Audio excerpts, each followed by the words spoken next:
Hello, dear students and future doctors. Welcome to you at NEET Gurukulam Educational Channel. Dear students, we are studying biological classification. हम लोग biological classification पढ़ रहे हैं, समझ रहे हैं, और हम लोग biological classification में लास्ट जो बात किए थे, लास्ट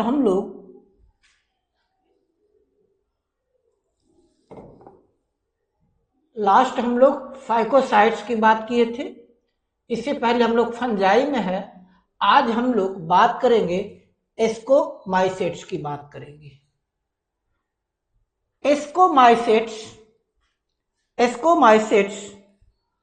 फंजाई ग्रुप का अनदर इंपॉर्टेंट ऑर्गेनिज्म है, जिसे कॉमनली हम लोग सैक फंजाई भी कहते हैं। Ascomycetes are also called sac fungi. इसमें एस्कोमाइसेट्स, इसके बारे में कुछ पॉइंट, एस्कोमाइसेट्स की अगर बात करते हैं तो हम लोग ये समझ लें कि एस्कोमाइसेट्स को हम लोग सैक फंजाई भी कहते हैं। क्या बेटा? Sac fungi. एस्कोमाइसेट्स को सैक फंजाई भी कहते हैं। ये मोस्टली मल्टी सेलुलर होते हैं। जो पॉइंट्स आपको ध्यान में रखना है, ये क्या होते हैं? मल्टी सेलुलर होते हैं। आपको पता है ना, यूनिसेलुलर जिनका बॉडी एक वेल डेवलप्ड सेल हो, मल्टी सेलुलर जिनके बॉडी में मोर देन वन सेल्स हो। जैसे इसका एग्जाम्पल पेनिसिलियम है, जो रेयरली यूनिसेलुलर है। ठीक है, एग्जाम्पल्स एस्कोमाइसेट्स के एग्जाम्पल में क्या आ गए? पेनिसिलियम, या रेयरली यूनिसेलुलर यानी ईस्ट। मोस्टली मल्टी सेलुलर होते हैं, कभी कभी ये यूनिसेलुलर भी हो जाते हैं। जैसे मल्टी सेलुलर का एग्जाम्पल पेनिसिलियम है। पेनिसिलियम जिससे पेनिसिलिन बनता है, और आपको पता है पेनिसिलिन फर्स्ट एंटीबायोटिक है। कभी कभी ये यूनिसेलुलर भी होते हैं। ईस्ट की अगर बात करते हैं तो ईस्ट क्या है? Yeast is unicellular mycocyte ascomycetes. Yeast क्या है? यूनिसेलुलर एस्कोमाइसेट्स है। यूनिसेलुलर एस्कोमाइसेट्स है। पेनिसिलिन क्या है? मल्टीसेलुलर एस्कोमाइसेट्स है। जबकि ईस्ट क्या है? यूनिसेलुलर एस्कोमाइसेट्स है, जिसको सैक्रोमाइसिस भी कहते हैं। ईस्ट को सैक्रोमाइसिस भी कहते हैं। पूरा नाम सैक्रोमाइसिस सर्वेसी है। ये क्या है? सैप्रोफिटिक है। सैप्रोफिटिक का मतलब क्या है बेटा? सैप्रोफिटिक का मतलब क्या हो गया? वे ऑर्गेनिज्म जो डेड और डीकम्पोज, यानी किसी भी अदर सब्सटेंस को डीकम्पोज कर अपना न्यूट्रिएंट प्राप्त करते हैं। ये इसको डीकम्पोजर भी कह सकते हैं। ये डीकम्पोज कर जैसे आपको पता है सैक्रोमाइसिस सर्वेसी किस में यूज होता है? अपना न्यूट्रिएंट कहां प्राप्त से ऑब्टेन करता है बेटा? ये तो सैक्रोमाइसिस सर्वेसी जो सब्सटेंसेस हैं उनको डीकम्पोज करके, जैसे बायोनिवियर में होता है ना, ये जो जूस होता है, इसकी फर्मेंटेशन में इनका काफी रोल होता है। तो ये सैक्रोमाइसिस होते हैं, सैक्रोफाइटिक होते हैं, डीकम्पोजर होते हैं, पारासिटिक ही होते हैं, या कभी कभी कॉप्रोफाइलस। कॉप्रोफाइलस का मतलब होता है जो डंग यानी गोबर पर डेवलप होने वाले हैं। तो एस्कोमाइसेट्स क्या क्या हो सकते हैं? एस्कोमाइसेट्स क्या क्या हो सकते हैं? ये डीकम्पोजर हो सकते हैं, सैप्रोफाइट्स हो सकते हैं, या कॉप्रोफाइलस हो सकते हैं, यानी जो गोबर पर उगने वाले होते हैं, गोबर पर उगने वाले हैं। अब माइसेलियम क्या होता है? इनका बॉडी होता है, ये ब्रांच्ड होता है और सेप्टेट होता है, यानी इसमें सेप्टा डेवलप होता है। इसमें रिप्रोडक्शन असेक्सुअल अगर रिप्रोडक्शन होता है तो असेक्सुअल स्पोर यानी इनमें कोनिडिया बनता है। तो कोनिडिया बनता है, कोनिडिया वास्तव में क्या है, ये असेक्सुअल स्पोर है, produced exogenously on the special mycelium called conidiophores. तो इनका जो कोनिडिया डेवलप होता है किनका, एस्कोमाइसेट्स का, एस्कोमाइसेट्स का कोनिडिया कहाँ, कोनिडियोफोर पर डेवलप होता है। वैसे कोनिडिया क्या है, कोनिडिया क्या है, कहाँ जर्मिनेट होता है, माइसेलियम पर, पहले बात किए थे। अच्छा, तो एक बार फिर से समझ लीजिए कि जो एस्कोमाइसेट्स हैं जिसको हम लोग सैक फंजाई भी कहते हैं, एस्कोमाइसेट्स को हम लोग सैक फंजाई भी कहते हैं, सैक फंजाई भी कहते हैं। और इसके बारे में कहता है ये मल्टी सेलुलर होते हैं, कभी कभी यूनिसेलुलर भी होता है। ईस्ट यूनिसेलुलर एस्कोमाइसेट्स है, जबकि पेनिसिलियम मल्टी सेलुलर एस्कोमाइसेट्स है। ये सेप्रोफिटिक, डिकम्पोजर, पैरासिटिक और कॉप्रोफिलस, इनका 3-4 मोड ऑफ न्यूट्रिशन है। पहला सैप्रोफिटिक, दूसरा डिकम्पोजर, पैरासिटिक या coprophilous mode of nutrition. Mycelium septate और ब्रांच्ड होता है। इनका असेक्सुअल स्पोर यानी स्पोर फॉर्मेशन होता है ना, स्पोर फॉर्मेशन होता है, तो इनका असेक्सुअल स्पोर क्या कहलाता है, कोनिडिया, जो काफी ज्यादा प्रोड्यूस होता है किस पर, स्पेशल माइसेलियम या कोनिडियोफोर पर बनता है। तो कोनिडियोफोर क्या होता है, कोनिडियोफोर क्या होता है, कोनिडियोफोर क्या है, तो it is mycelium of ascomycetes, mycelium of ascomycetes where conidia of ascomycetes are formed. Conidiophore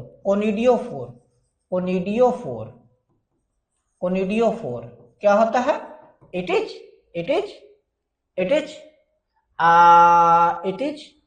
mycelium of ascomycetes where conidia are formed. Conidia are formed, जहां पर कोनिडिया बनता है। तो इस कोनिडियोफोर के बारे में कहा, कोनिडियोफोर किस में डेवलप होता है, माइसेलियम में डेवलप होता है, माइसेलियम में एस्कोमाइसेट्स में डेवलप होता है। Conidia on germination produced mycelium, और कोनिडिया से क्या बनता है, कोनिडिया जो बनता है, कोनिडिया माइसेलियम बनाता है। Sexual spores are called ascospores. यार ये आप कह सकते हैं कोनिडियोस्पोर क्या है, कोनिडियोस्पोर क्या है, असेक्सुअल स्पोर है। कोनिडियोफोर क्या है, असेक्सुअल स्पोर है, असेक्सुअल स्पोर है किसका, असेक्सुअल स्पोर ऑफ एस्कोमाइसेट्स का, एस्कोमाइसेट्स का। जबकि सेक्सुअल क्या है, एस्कोस्पोर। कोनिडियोफोर हो गया और एक हो गया एस्कोस्पोर। तो एस्कोस्पोर क्या है, सेक्सुअल स्पोर ऑफ एस्कोमाइसेट्स। यहां दो चीज याद रखिएगा कि एस्कोमाइसेट्स का दो तरह का स्पोर होता है, सेक्सुअल स्पोर और असेक्सुअल स्पोर। इसका सेक्सुअल स्पोर क्या कहलाता है, एस्कोस्पोर, और असेक्सुअल स्पोर क्या कहलाता है, conidiophore. Point, which are produced endogenously in sac like asci, यानी ये एक एस्की पर बनाता है। These esci are arranged in different types of fruiting bodies called ascocarp. Ascocarp क्या है, ascocarp, अब कह रहा है ascocarp. What is ascocarp? Ascocarp. It is the fruiting body of ascospore. तो जो एस्कोस्पोर बनता है माइसेलियम में, एस्कोस्पोर में फ्रूटिंग बॉडी बनता है, जिससे आगे चलकर एस्कोमाइसेट डेवलप होता है। इसको हम लोग एस्कोस्पोर कहते हैं। इसके कुछ एग्जाम्पल में आ गए जैसे क्या है, एस्परजिलस, क्या बेटा, एस्परजिलस, क्लेविसेप्स और न्यूरोस्पोरा। ये 3 नाम याद रखिएगा। ये क्या है, एस्कोमाइसेट्स जहां पर एस्कोकार्प डेवलप होता है, जहां पर एस्कोकार्प डेवलप होता है, या जिनमें सेक्सुअल रिप्रोडक्शन होता है, sexual reproducing ascomycetes, sexual reproducing ascomycetes. क्या क्या हो गए सेक्सुअल रिप्रोड्यूसिंग एस्कोमाइसेट्स के एग्जांपल में क्या क्या आ गए? पहला आ गया एस्परजिलस, फिर क्या आ गया बेटा, क्लेविसेप्स एंड न्यूरोस्पोरा। ये क्या है, एस्कोमाइसेट्स होता है जिनमें सेक्सुअल रिप्रोडक्शन होता है। Neurospora is used in biochemical and genetic work. Biochemical and genetic work में न्यूरोस्पोरा का काफी यूज होता है। Like many members like morels and truffles are edible and called delicious. Morels और ट्रफल्स, अब ये नाम याद रखिएगा, मोरेल्स एंड ट्रफल्स। ये क्या है, दीज आर एडिबल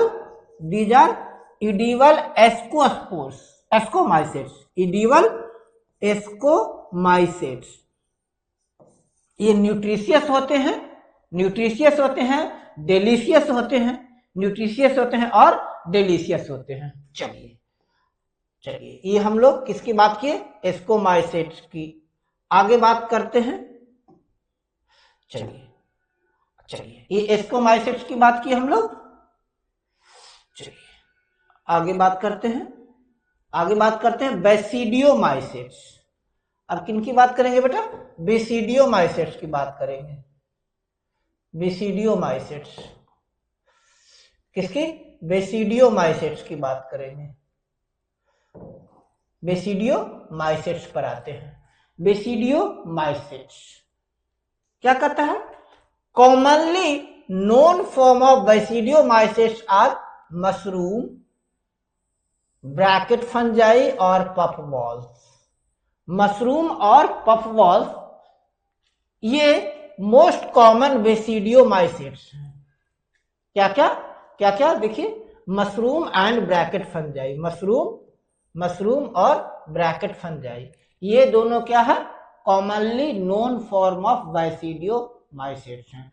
बेसिडियोमाइसेट्स के ये नोन फॉर्म है, बेसिडियोमाइसेट्स के ये नोन फॉर्म्स हैं। ठीक है, बेसिडियोमाइसेट्स के नोन फॉर्म में आते हैं।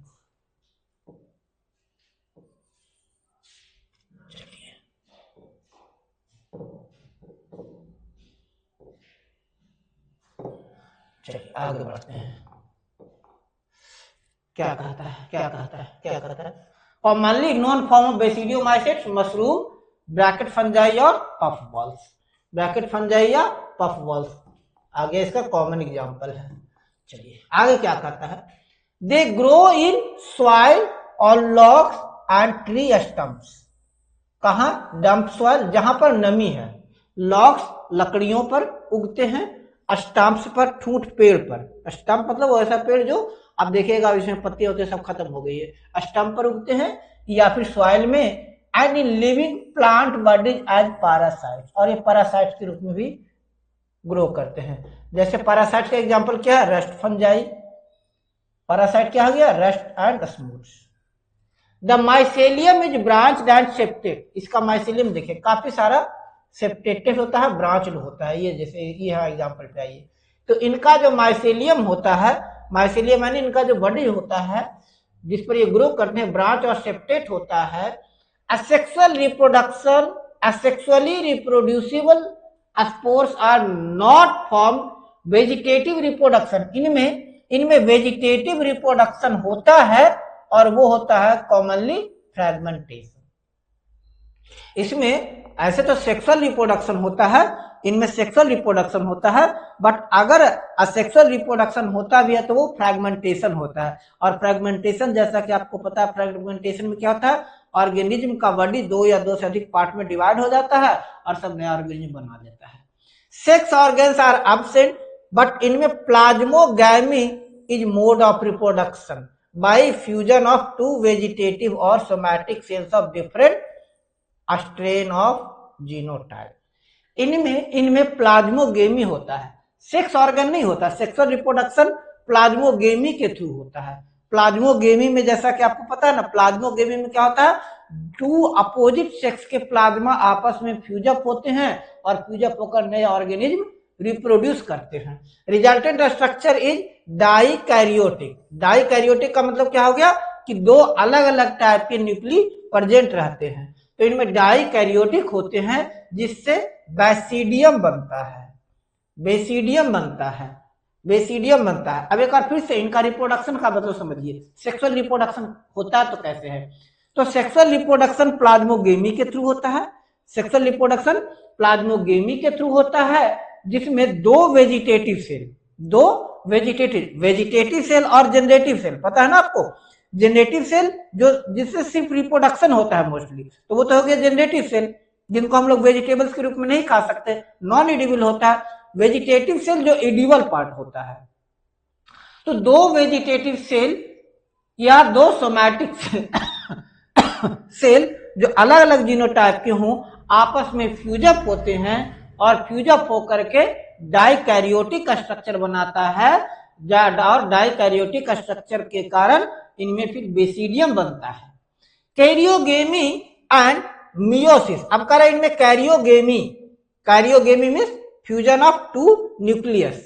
कैरियोगेमी और मियोसिस कहाँ, बेसिडियम में होता है, जिसके कारण 4 बेसिडियोस्पोर बनता है। यानी एक सेल से, एक बेसिडिया से 4 बेसिडियोस्पोर बनता है, और ये एक्सोजेनियसली प्रोड्यूस्ड ऑन बेसिडियम, जो बेसिडियम पर बनता है। Basidia arranged in fruiting body called basidiocarp. पहले पढ़े थे बेसिडियोकार्प क्या होता है। बेसिडियोकार्प क्या होता है, basidium fruiting body, fruiting bodies और basidia arranged as fruiting bodies और फ्रूटिंग बॉडीज ऑफ बेसिडिया। इसका एग्जांपल हो गया एगेरिकस या mushroom, Ustilago smut and Puccinia rust fungi. चलिए आगे बढ़ते हैं हम लोग, आगे बढ़ते हैं बेटा, आगे बात करेंगे हम लोग बायोलॉजिकल क्लासिफिकेशन में, आगे बात करते हैं। अब हो गया ड्यूटेरियोमाइसेट्स की बात करेंगे हम लोग। किसकी बात करेंगे बेटा, ड्यूटेरियोमाइसेट्स की बात करेंगे। किसकी बात करेंगे, ड्यूटेरियोमाइसेट्स की। चलिए ड्यूटेरियोमाइसेट्स, ड्यूटेरियोमाइसेट्स को हम लोग क्या कहते हैं, इम्परफेक्ट फंजाई। क्या कहते हैं बेटा, इसको हम लोग क्या कहेंगे, इम्परफेक्ट फंजाई। इम्परफेक्ट फंजाई किसको, ड्यूटेरियोमाइसेट्स को। ड्यूटेरियोमाइसेट्स को फंजाई क्योंकि ये इसमें फंजाई का वेजिटेटिव फेज ही पता रहता है। When sexual forms of these were discovered, they were moved into classes they rightly belong to।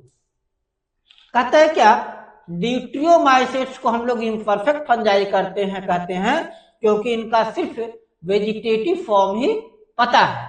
जब इनका सेक्सुअल फॉर्म पता चलता है तो सेक्सुअली ये दूसरे क्लासेस में चले जाते हैं। It is also possible that a sexual and vegetative state have been given one name, that is इसको ड्यूटेरियोमाइसेट्स में रखा गया, और जो दूसरे स्टेज जो पता है उनको दूसरे क्लास में रखा गया।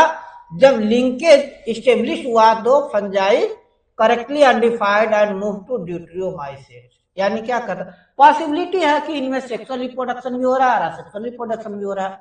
जब इनमें वेजिटेटिव रिप्रोडक्शन हो रहा है तो वेजिटेटिव फंजाई को हम लोग ड्यूटेरोमाइसेट्स में रखे, और अगर इनमें सेक्सुअल हो रहा है तो उसको किसी और क्लासेस में कर दिए गए थे। लेकिन बाद में जब इनकी लिंकेज दोनों को पता चला कि दोनों एक ही हैं, तो फिर उनको ड्यूटेरोमाइसेट्स में रखे।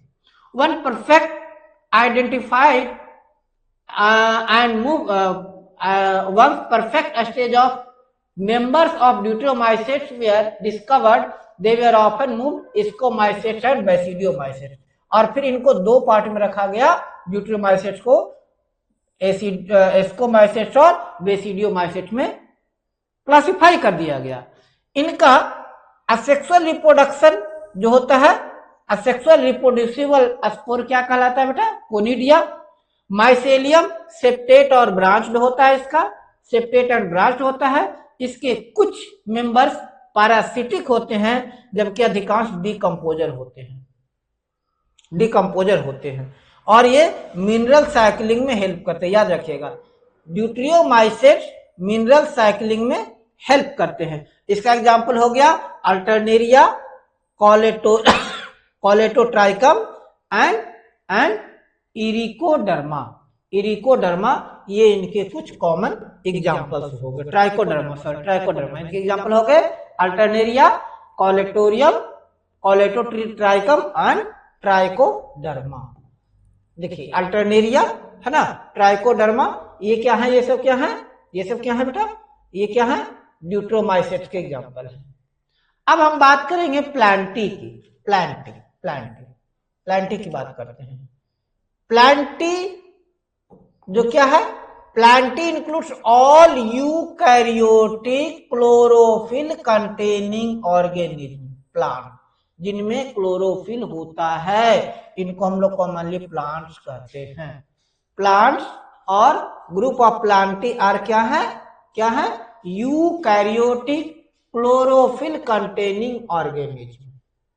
अ फ्यू मेंबर्स आर पार्शियली, इनमें से कुछ जो है पार्शियली हेटेरोट्रॉपिक होते हैं, जैसे इंसेक्टिवर या पैरासाइट। सारे के सारे प्लांट ऑटोट्रॉपिक नहीं होते हैं, कुछ में हेटेरोट्रॉपिक मोड ऑफ न्यूट्रिशन भी होता है, और वो या तो इंसेक्टोवर्स होते हैं या फिर पैरासाइट्स होते हैं, या तो इंसेक्टोवर्स या पैरासाइट, जैसे bladderwort, Venus fly trap, ये क्या है? इंसेक्टिवर्स प्लांट है।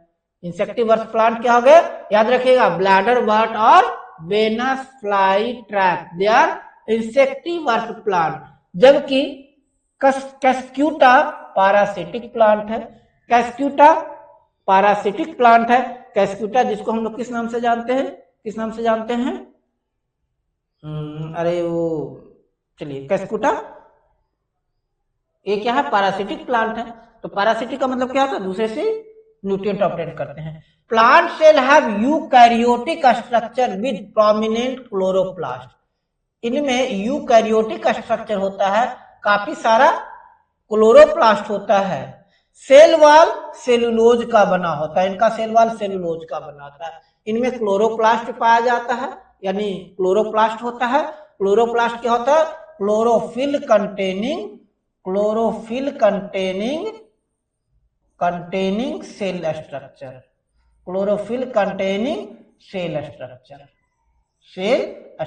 तो क्लोरोप्लास्ट होता है और इनका जो सेल वॉल सेलुलोज का बना होता है। इसके बारे में हम लोग आगे पढ़ेंगे, चैप्टर 8 में रखा है। प्लांटी, इनमें क्या क्या कौन कौन से ऑर्गेनिज्म आ रहे हैं? प्लांटी में क्या क्या रहे बेटा? प्लांटी में क्या क्या आ गए?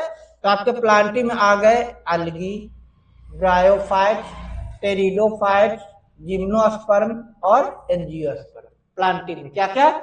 अलगी, ब्रायोफाइट, टेरिडोफाइट, जिम्नोस्पर्म और एंजियोस्पर्म। 5 क्लासेस आ गए। Life cycle have 2 distinct phases, diploid sporophyte and haploid gametophytic phase. इनका प्लांट का जो लाइफ साइकिल होता है 2 फेज में होता है। डिप्लॉयड स्पोरोफाइट फेज, जिसमें स्पोर बनता है जो डिप्लॉयड होता है, और उसके बाद हैप्लॉयड गैमेटोफाइट, गैमेट्स होते हैं। Alternate with in each other, और ये अल्टरनेटिंग चलता है। मतलब स्पोरोफाइट फेज और गैमेटोफाइट फेज अल्टरनेटिंग चलता है। स्पोरोफाइट बना, गैमेटोफाइट हुआ, फिर वो डिवाइड हुआ, स्पोरोफाइट बना, है ना। अच्छा, length of haploid and diploid phases and whether phases are free living और depend on others vary among different groups in plants. This phenomenon is called alternation of generation. Alternation of generation का मतलब क्या हो गया कि sporophyte stage से sporophyte stage और gametophyte stage के बीच ट्रांसफर, उसके बीच transformation, that is called alternating generation. समझ में आ रहा है? अल्टरनेटिंग जनरेशन अल्टरनेटली होता है, sporophyte gametophyte, sporophyte gametophyte, haploid diploid, haploid diploid, haploid diploid. तो ये अल्टरनेटिंग चलता है, इसी को हम लोग कॉमनली क्या करते हैं, अल्टरनेशन ऑफ जनरेशन के नाम से जानते हैं, अल्टरनेशन ऑफ जनरेशन के नाम से जानते हैं। उसके बाद आ गया एनिमेलिया, इनके बारे में भी डिटेल में पढ़ेंगे। एनिमेलिया में क्या होता है, ये क्या होता है, हेट्रोट्रॉपिक न्यूट्रिशन होता है, यूकैरियोटिक ऑर्गेनिज्म होता है और मल्टी सेलुलर होता है, जबकि इनमें सेल वॉल नहीं रहता है। एनिमलिया का मतलब ही हो गया सेल वॉल लेस ऑर्गेनिज्म, वह ऑर्गेनिज्म जिसमें सेल वॉल नहीं होता है। ठीक ठीक ठीक। They depend on plant for food, ये अपने न्यूट्रिशन के लिए डायरेक्टली या इनडायरेक्टली फूड पर ही डिपेंड होता है। They digest food in internal cavity, store food reserve as glycogen और फैट। एनिमल की कुछ कैरेक्टरिस्टिक विशेषताएं हैं, हम आगे और डिटेल में पढ़ेंगे, चैप्टर 3-4 में पढ़ेंगे। 3 में प्लांटी के बारे में पढ़ेंगे, 4 में एनिमेलिया के बारे में और डिटेल में पढ़ेंगे। यहाँ पर सिर्फ इतना जान लेते हैं कि जो जो जो प्लांटी है, प्लांटी के बारे में हम लोग क्या जानेंगे, प्लांटी है, प्लांटी के बारे में थोड़ा सा क्या जान लीजिए कि प्लांटी क्या होते हैं, यूकैरियोटिक क्लोरोफिल बियरिंग होता है, इंसेक्टिवर भी हो सकता है, पैरासिटिक हो सकता है, मैंने इनका सेल वॉल सेलुलोज का बना होता है। ठीक है, इनमें 5 ग्रुप आया है, algae, bryophyta, pteridophyta, gymnosperm, angiosperm. वही एनिमेलिया हेट्रोट्रॉपिक यूकैरियोटिक होता है, मल्टी सेलुलर होता है, इनमें सेल वॉल नहीं पाया जाता है, ये अपने बॉडी में फूड रिजर्व ग्लाइकोजन या फैट के रूप में रखता है, जबकि प्लांट अपने फूड रिजर्व ग्लूकोज के रूप में रहता है। Bye injection of food they follow definite growth pattern. इनमें सेंसरी एंड न्यूरोमोटर रिसेप्टर भी पाया जाता है।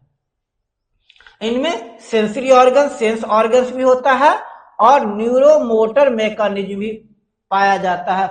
मतलब वैसा मोटर मतलब मोशन, वैसा मोशन जो न्यूरोलॉजिकल सेंसर के कारण होता है। Most of them are capable of locomotion. इनमें सेक्सुअल रिप्रोडक्शन होता है पॉपुलेशन के द्वारा, और इसके बाद इनमें एम्ब्रियोलॉजिकल डेवलपमेंट होता है, एम्ब्रियोलॉजिकल डेवलपमेंट होता है। ये हम लोग कुछ बात किए थे किसकी, प्लांटी और एनिमेलिया की। अब हम बात करेंगे किसकी बात करेंगे बेटा, वायरस एंड वायराइड की बात करेंगे, वायरस, वायराइड एंड प्रियॉन्स की बात करेंगे। 5 किंगडम क्लासिफिकेशन ऑफ विक्टर, no mention of lichen and some acellular organism. Whittaker ने लाइकेन और acellular organism, virus, viroid, prions, इनकी बात तो नहीं किए थे। ये all of those who suffered ill of common cold, अब कर रहा है यहां उनकी चर्चा हो रही है, फ्लू है, कॉमन कोल्ड हो रहा है, ये सब किसके कारण होता है, वायरस के कारण होता है। And even if we do not associate with our condition, viruses did not find a place in classification। Viruses को जो क्लासिफाई किए आर.एच. विटकर ने RH विटकर के क्लासिफिकेशन में वायरस को स्थान नहीं मिला, वायरॉइड को स्थान नहीं मिला। क्यों नहीं मिला? क्योंकि ये ट्रूली लिविंग ऑर्गेनिज्म नहीं थे, ट्रूली लिविंग ऑर्गेनिज्म नहीं थे। ठीक है, इनमें एक सेल स्ट्रक्चर तो होता है, सेल स्ट्रक्चर भी होता है, बट वायरस नॉन सेल्यूलर है। वायरस नॉन सेल्यूलर, वायरस में क्या होता है, बाहर से प्लाज्मिड है गिरा हुआ, उसके अंदर आरएनएज है, इन्फेक्शियस होता है। Organism that are characterised by having inner crystalline structure outside the living cell, once they infect cell take over machinery of the host to replicate themselves, killing the host।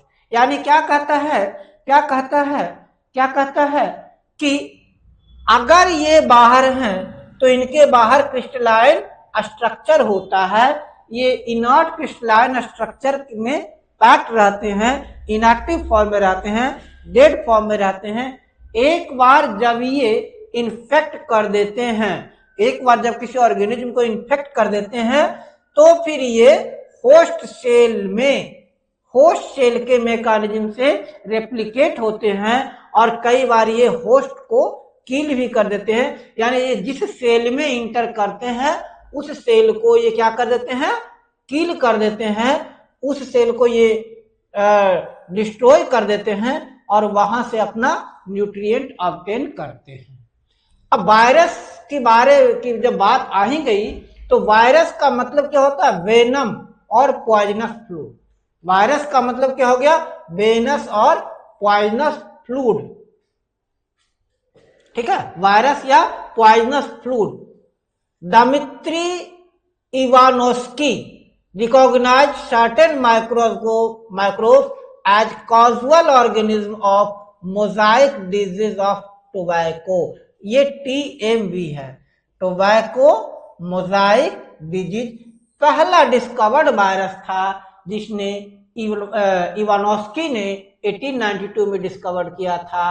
ये smaller than bacteria because they pass through bacteria proof filter, और ये माना गया था कि bacteria से भी छोटे होते हैं क्योंकि ये बैक्टीरिया प्रूफ फिल्टर से भी पार हो गए, यानी बैक्टीरिया काफी छोटे होते हैं।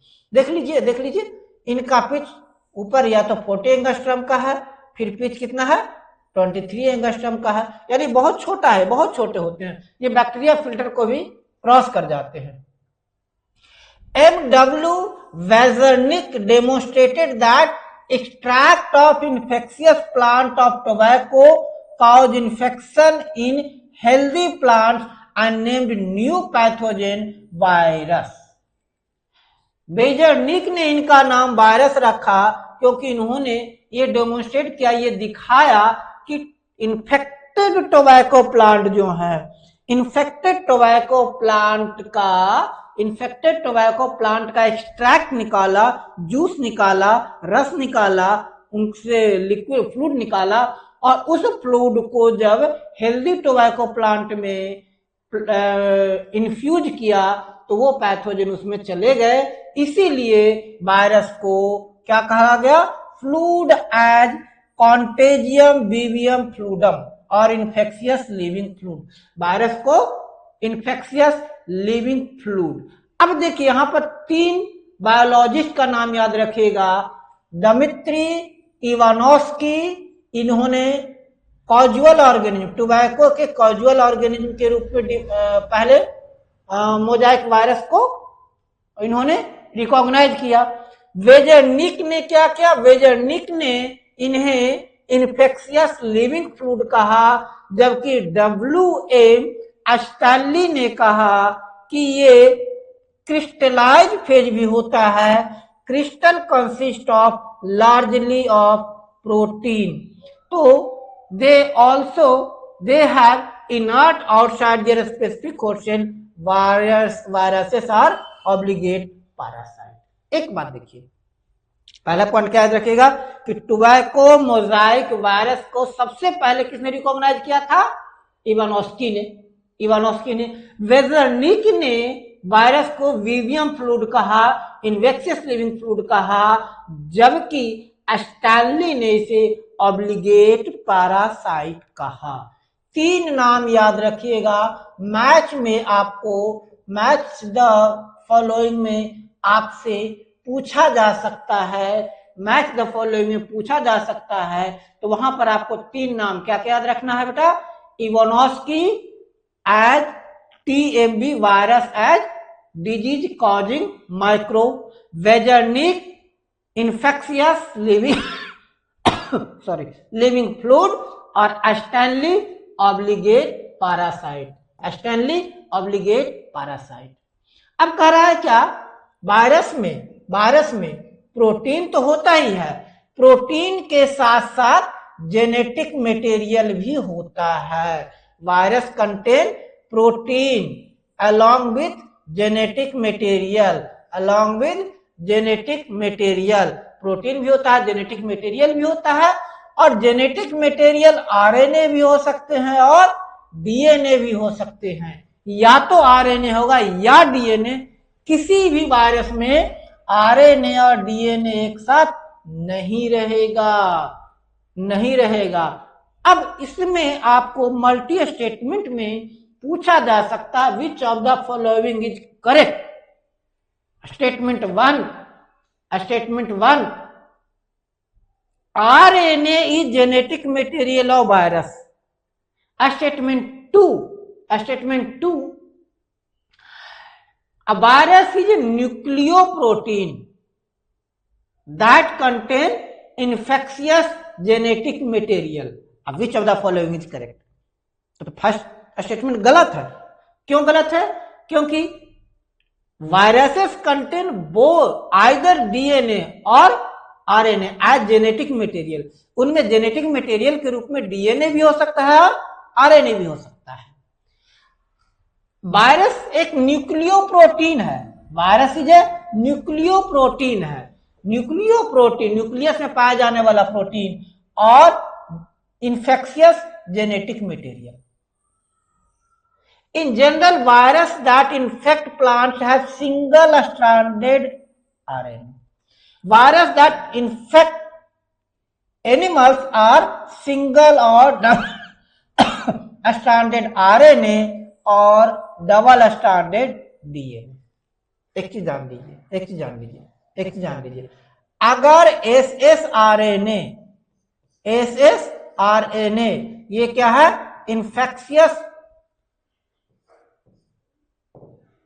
infectious virus of plant,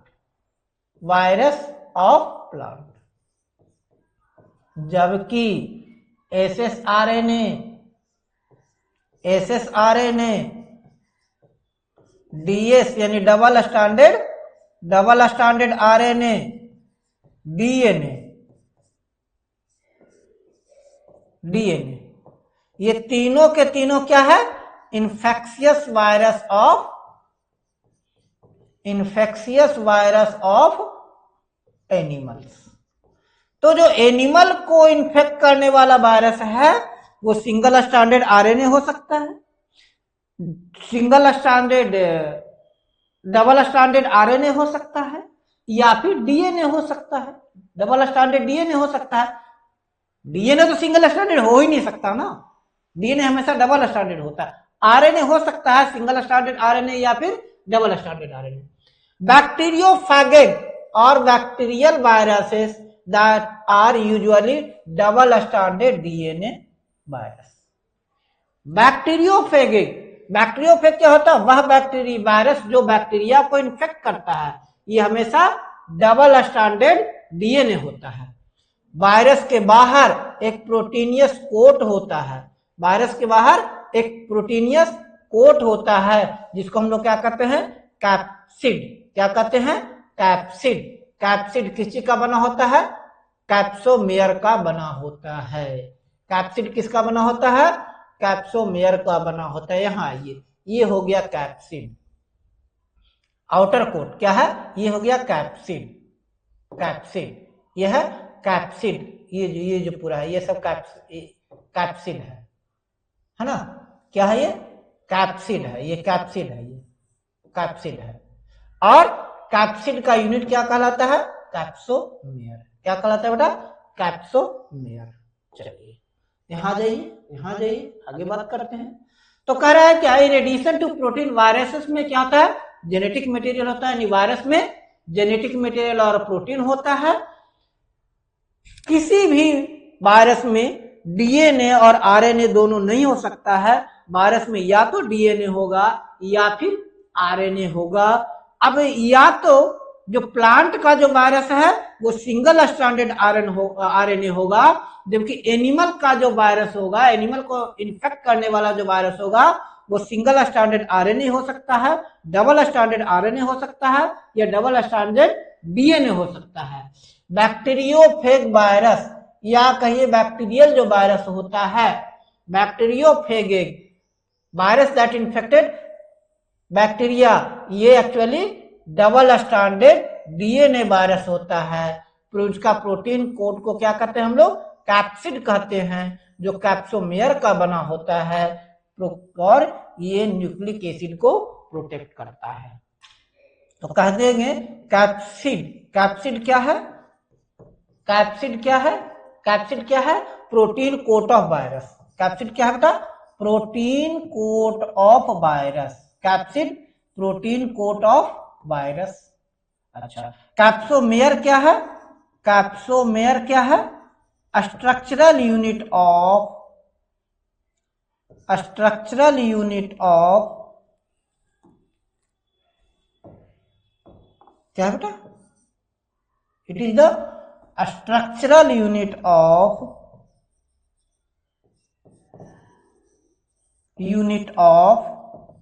capsid, structural unit of capsid. ठीक है, capsomeres are arranged in helical और पॉलीहेड्रल जियोमेट्रिक फॉर्म। या तो ये हेलिकली अरेंज होंगे, या तो ये हेलिकली होंगे, या पॉलीहेड्रल होंगे, मतलब कई सारे सिरा होंगे, कई सारे सिरे होंगे।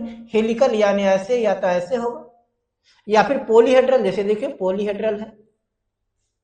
अच्छा, viruses called disease like mumps, small pox, herpes, influenza, ये सब क्या है, ये सब क्या है, वायरल डिजीज है। AIDS are also called by virus. In plants symptoms can be mosaic formation, mosaic formation, leaf rolling and curling, yellowing and vein clearing, dwarfing, stunted growth, all are characters of viral diseases of plants. जहां हमारे body में, human में, animals में mumps, small pox, harps, influenza, ads जैसे disease पैदा करेगा, वही plant में कुछ सिम्टम देगा, जैसे लीफ कर्लिंग हो गया, येलोइंग हो गया, मोजाइक फॉर्मेशन, मोजाइक मतलब चित्ते चित्ते धब्बे धब्बे बन जाएंगे, वेन क्लियरिंग हो गया, वेन्स कहीं पर से टूट जाएगा, ड्वार्फिंग प्लांट बड़ा नहीं हो पाएगा, स्टंटेड ग्रोथ होगा। ये सब क्या है बेटा, इसका कुछ सिम्टम्स है, कॉमन सिम्टम्स। अब वायराइड की बात कीजिए, वायराइड की बात आ जाइए। इन 1971 P.O. Diner discovered infectious agent that were smaller than virus. Virus से भी छोटा, वायरस से भी छोटा इंफेक्शियस एजेंट क्या कहलाया, वायराइड कहलाया। And called potato spindle tuber disease. तो पहला वायरस, पहला वायराइड की बात है। वायराइड क्या होते हैं, ये पहले स्मॉलर देन वायरस। वायरस सबसे छोटा है, पता चला ना, वायरस सबसे छोटा है। बैक्टीरिया को फिल्टर किया जा सका, लेकिन वायरस को फिल्टर नहीं किया जा सका, सबसे छोटा होता है। और साथ ही साथ सबसे पहले किसी में डिस्कवर्ड किया गया, discovered in potato causing spindle tuber disease, form of free RNA, viroid are free RNA, उसमें स्ट्रैंडेड RNA था। वायरसेस क्या होता है, single stranded RNA, double stranded RNA या डबल स्ट्रैंडेड DNA, जबकि वायराइड क्या है, ये फ्री RNA है। इनमें प्रोटीन कोट नहीं पाया जाता है, लैक ऑफ प्रोटीन कोट, जबकि वायरस में प्रोटीन कोट पाया जाता है, यही सब कुछ चीजें आपको कंफ्यूज करेगा। Wired has low molecular weight, इनमें इनका जो फ्री आरएनए होता है इनका मोलिकुलर वेट कम होता है, लो मोलिकुलर वेट। अब इसके बाद फिर आया prions. In modern medicine certain infectious neurological disease were found to be transmitted by agent consisting of abnormally folded protein. Prions क्या है? Abnormally folded protein. प्रियॉन्स की बात हो रही है बेटा, प्रियॉन्स। प्रियॉन्स क्या होते हैं? एबनॉर्मली फोल्डेड प्रोटीन है, ये फोल्डेड प्रोटीन है ये। जबकि वायराइड क्या है? न्यूक्लिक एसिड है, similar in size to virus, virus के जैसा है, ये प्रियॉन कहलाया। Most notable diseases caused by prions are bovine spongiform encephalopathy, BSE, या जिसको हम लोग मैड काउ डिजीज भी कहते हैं। साथ ही साथ क्रूजफेल्ट जैकब डिजीज, ह्यूमन का क्रूजफेल्ट जैकब डिजीज, और एनिमल का बोवाइन स्पॉन्जिफॉर्म इंसेफेलोपैथी डिजीज, ये किसके कारण होता है? प्रियॉन्स के कारण होता है। लाइकेन्स सिम्बियोटिक एसोसिएशन, लाइकेन क्या है? Symbiotic association between algae and fungi. Algae component क्या कहलाता है इसका? फाइकोबियांट, और फंगल कंपोनेंट माइकोबियांट। फाइकोबियांट माइकोबियांट, फाइकोबियांट माइकोबियांट। एल्गी हो रहा है, एल्गी है ना, और ये फंजाई है, एल्गी और फंजाई। तो एल्गी और फंजाई का कॉलेक्टिवली सिम्बियोटिक रिलेशंस क्या कहलाएगा? लाइकेन। एल्गी फूड बनाएगा जबकि फंजाई इसको शेल्टर देगा और मिनरल एंड वाटर एब्जॉर्ब करेगा। They are so close their association that if one saw lichen in mature, one would never imagine that they had two different forms. Lichens are very good pollution indicator. Lichens are very good pollution indicator. They do not grow in polluted areas. ये polluted area में grow नहीं करता है। तो बेटा आज इस तरह से हमारा बायोलॉजिकल क्लासिफिकेशन का एनसीईआरटी खत्म हो गया, समाप्त हो गया। अब हम आगे इनके जो नीट के PYQs हैं, MCQ है, अब उनको डिस्कस करेंगे और फिर वहां से इसको समझेंगे। देखिए हम तीनों बैक टू बैक करवाना चाहते हैं, तीनों बैक टू बैक करवाना चाहते हैं, सो दैट एक साथ आप 3 रिवीजन कर सके। इसके बाद जब पूरा बैक टू बैक रिवीजन करिएगा तो आपको चीजें समझ में आएगी, यानी डॉट्स क्लियर होंगे, डॉट्स बनेंगे भी, है ना। बैक टू बैक में क्वेश्चन कीजिएगा तो और कुछ समझ में आएगा। इसके बाद हम बाद में लाएंगे, क्रैश कोर्स की सीरीज में लाएंगे, जब फिर से एक बार आपको फ्यूचर FPYQ को लेकर हम लोग इसको स्टडी करेंगे। तो हम इसका बेसिक कंसेप्ट वाला क्लियर चैप्टर खत्म कर रही है, एडवांस लेवल वाला कर लिया, यानी एनसीईआरटी पूरा, एनसीईआरटी की हर लाइन को डिस्कस कर लिए। ये हमें समझ में आ गया इसमें कौन कौन सा इंपॉर्टेंट टर्मिनोलॉजी है। अब जब हम PYQ डिस्कस करेंगे तो हमें समझ में आएगा कि बायोलॉजिकल क्लासिफिकेशन में क्या पढ़ना चाहिए, कितना पढ़ना चाहिए, 27 के लिए कहाँ फोकस करना चाहिए, 28 के लिए कहाँ फोकस करना चाहिए, 26 के लिए कहाँ फोकस करना चाहिए, वो सब कुछ क्रिस्टल क्लियर होता चला जाएगा। So thanks for being with अस। इसके लिए आवश्यक है कि आप हमारे साथ बने रहिए। Once again thanks for being with us. Thank you.